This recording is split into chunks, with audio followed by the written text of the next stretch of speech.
ପାଟିରେ ଫୁଟିଲା ବୋମା ଆଉ ଗୁରୁତର ଭାବରେ ହାତୀଟି ଆହତ ହୋଇଥିବା ବେଳେ ଅନୁଗୁଳ ବନ୍ତଣା ବନାଞ୍ଚଳରେ ବର୍ତ୍ତମାନ ହାତୀଟି ଚିକିତ୍ସାଧୀନ ଗୁରୁତର ଅବସ୍ଥାରେ ରହିଛି। ତେବେ ଘଟଣା ଘଟିଛି ଅନୁଗୁଳ ବନ୍ତଳା ବନାଞ୍ଚଳରେ। ଅନୁଗୁଳ ବନ୍ତଳାର ବାଳୁଅକଟା ପଥରଗଡ଼ ପାଖରେ ରହିଥିଲା ହାତୀଟି।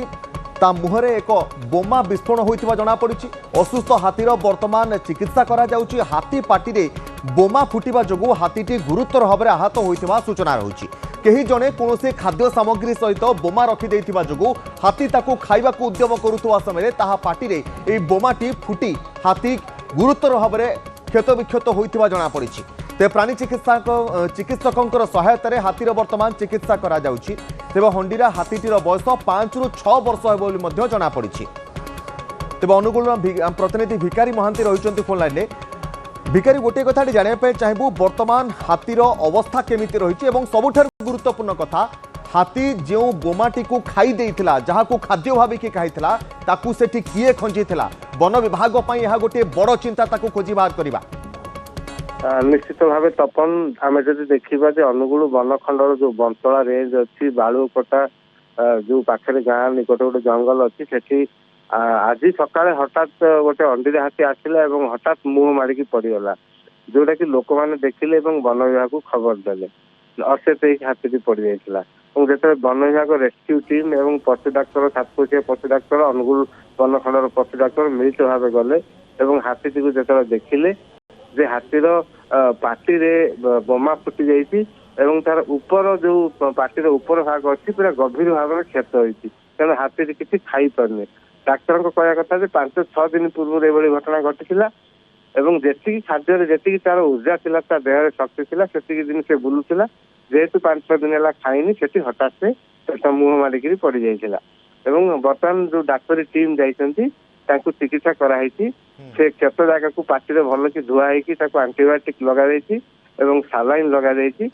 जहाँ डाक्तर कहते एटिकी जिनस कराया सालाइन लगा दिया इंजेक्शन दि जाए हाथी जो अचेत होकर पड़ा निस्तेज होकर पड़ा बर्तमान टे हलचल होती चलप्रचल होती आउ किसी समय पर हाथी की उठिकी ठिया हबार संभावना रही डाक्तर कहते कथा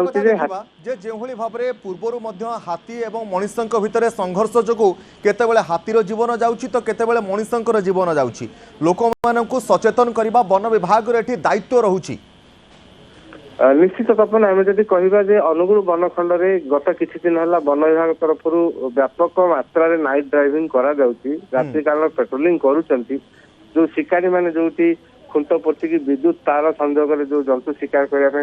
जबत करा जाउछि तो जेतेबेले वन विभाग एभली करूछि जंतु शिकारी माने आहुरी चालाक हो गले जे से माने हाथ बोमा तैयारी कले एवं हाथ बोमारे ता ऊपर भाग में किसी खाद्य पदार्थ गोलौछंती जा फल कि बारा हउ विशेषकर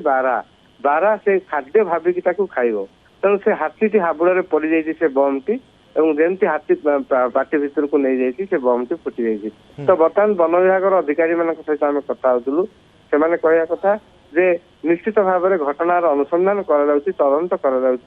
किए एभली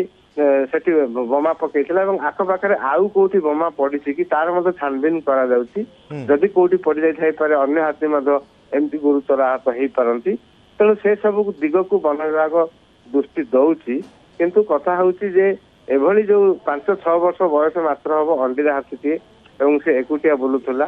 से जो भाई अवस्था पड़ी जो स्थिति चिकित्सा करा गोटे जंगली हाथी को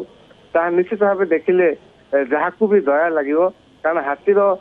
तार पार्टी ऊपर भागटी संपूर्ण भाव पणा हो जाए कह गाटुआ हो जाए खंडिया हो जाए तेणु हाथी खाई पारुनी तो जहाँ वन विभाग सूत्र जना पड़ी हाथी की सुस्थ हवा पर्यंत